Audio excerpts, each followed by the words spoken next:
ഇന്ന് ഞാൻ മൂപ്പിക്കാനിട്ടിരുന്ന ഒരു പാവയ്ക്ക കിട്ടിയതാണ്. അപ്പോൾ ഇത് പാറ്റം പഴുത്ത് തുടങ്ങി. അപ്പോൾ അത് പറിച്ചു. അതിൻ്റെ വിത്തെടുക്കുന്നത് നിങ്ങളെ കാണിക്കാം.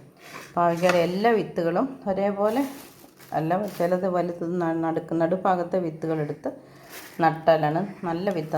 അതാണ് കൂടുതൽ വലിയ കായ വലിപ്പമുള്ളതും ഒക്കെ ആയിട്ടുള്ള പാവലും നല്ല കരുത്തോടെ വരുന്നതും വലിയ പാവയ്ക്ക കഴിക്കുന്നതും. അതൊന്ന് കാണാം. കണ്ടോ, നല്ല പാവയ്ക്ക എൻ്റെ കയ്യിലിരിക്കുമ്പോൾ തന്നെ നമുക്ക് അറിയാമല്ലോ എന്തായാലും വലിപ്പമുണ്ടെന്ന്. ഇത് ഞാനൊന്ന് കീറിയിട്ടാണ് അരിയിൽ നിന്ന് കീറി വിത്തെടുത്തിട്ട്. അപ്പം ഇത് കീറി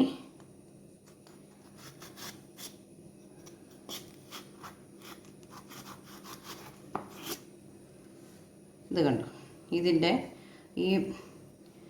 ഈ അറ്റത്തെയും കായ്കൾ മാറ്റിയിട്ട് ഈ നടുഭാഗത്തുള്ള കായ്കളാണ് നല്ല കായ്കൾ. അത് വേണം നമുക്ക് എടുക്കാൻ.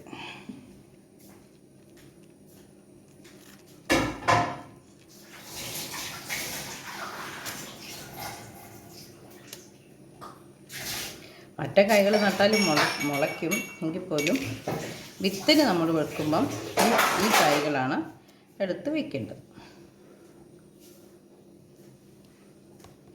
നമ്മൾ ഈ പാവയ്ക്ക അയക്കുരു ഞാൻ ഈ അരിപ്പയ്ക്കകത്തിട്ടൊന്ന് തിരുമ്മുമ്പം ഇതിൻ്റെ തോടെല്ലാം പൊട്ടി കിട്ടും.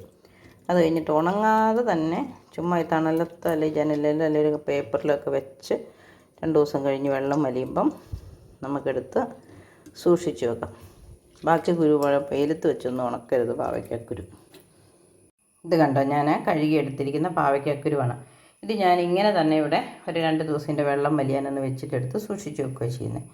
അല്ലാതെ ഉണങ്ങിപ്പോയി കഴിഞ്ഞാൽ പിന്നെ പാവയ്ക്കക്കുരു മുളയ്ക്കില്ല. പണ്ടൊക്കെ ആണെങ്കിൽ ചാണകത്തിലൊക്കെ ഇട്ട് സൂക്ഷിക്കുമായിരുന്നു. ഇതിപ്പം നമുക്ക് പെരയ്ക്കകത്ത് തണുപ്പുള്ള സ്ഥലത്ത് സൂക്ഷിച്ച് വയ്ക്കാം. ഇന്നാളെ ഞാൻ